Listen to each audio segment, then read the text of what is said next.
121 средно училище Георги Измирлиев. Училище на щастливите деца. 121 средно училище Георги Измирлиев се намира в южните части на София, на територията на район Триадица, в полите на Витоша. С удобна локация, но далеч от шумни и прашни булеварди.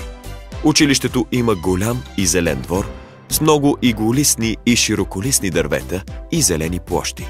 Училището се състои от два корпуса – корпус начален етап и корпус прогимназиален и гимназиален етап, свързани помежду си с топла връзка.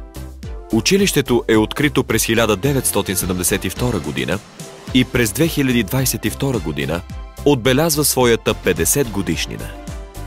Открито е като основно училище Лилия Карастоянова, а 10 години по-късно става средно училище. През 1991 година, с духа на новото време, патрон на училището става Георги Измирлиев, Македончето, един от най-активните последователи на святото дело на Левски. Училището с гордост носи името на този пламенен революционер, отдал живота си на святата цел. В България има 3 училища, които носят името Георги Измирлиев – в Благоевград, в Горна Оряховица и в София. В своята 50-годишна история училището е имало многобройни поводи за гордост. Хиляди успели и щастливи хора са тръгнали от тук. Познати в медийното пространство личности в момента са Силвия Петкова, актриса, Димитър Павлов, журналист, Иляна Раева, спортист, Иван Звездев, кулинар и много други. Голяма гордост за 121 училище са учениците, които се връщат в своето училище като учители.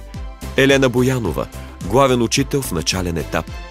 Христина Колева и Александър Колев, майка и син, и двамата ученици и по-настоящем учители в 121 училище.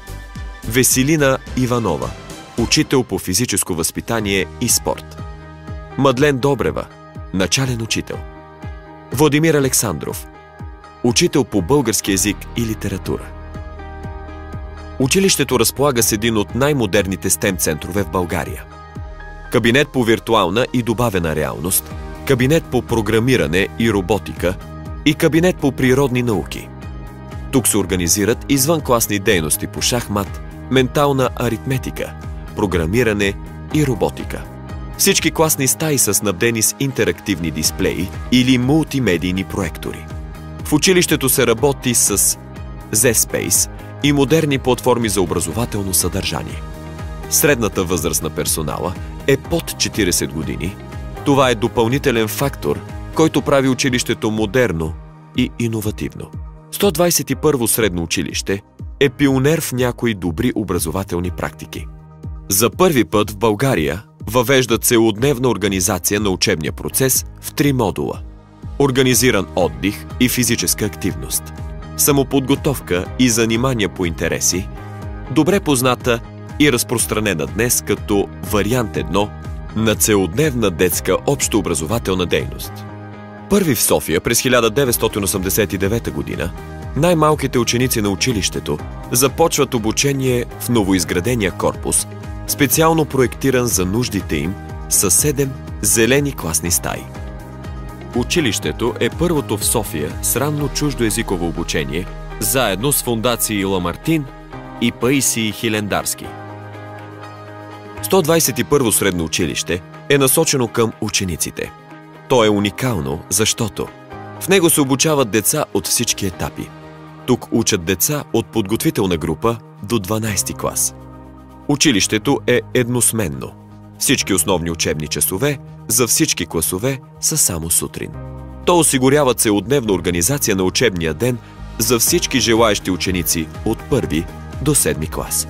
Всички класни стаи и кабинети са специално проектирани за нуждите на учениците в съответната възраст. Предкласните стаи на 1 клас има специално обособени площадки за отдих, игри и провеждане на някои учебни предмети на открито, на които се излиза директно от класната стая. Училището разполага с физкултурен салон и 3 спортни зали, с модерен STEM център и огромен зелен двор. То предлага 10 извънкласни дейности. В 121-во средно училище е налице позитивна училищна среда. През 2021 година учениците определят своето училище като училището на щастливите деца. Това е и целта на екипа на училището – да държи пътя, по който вървят. Защото нищо друго няма смисъл, ако децата не са здрави и щастливи.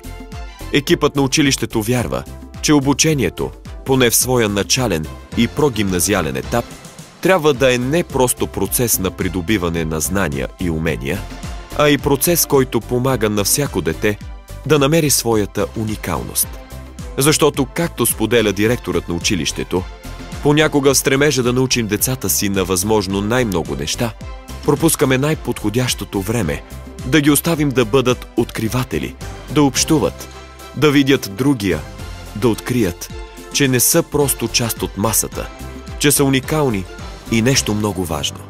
Да видят, че и другият е уникален, да го възприемат, да са толерантни, да зачитат свободата му, правото му на избор, но да отстояват и своята свобода, своето право на избор.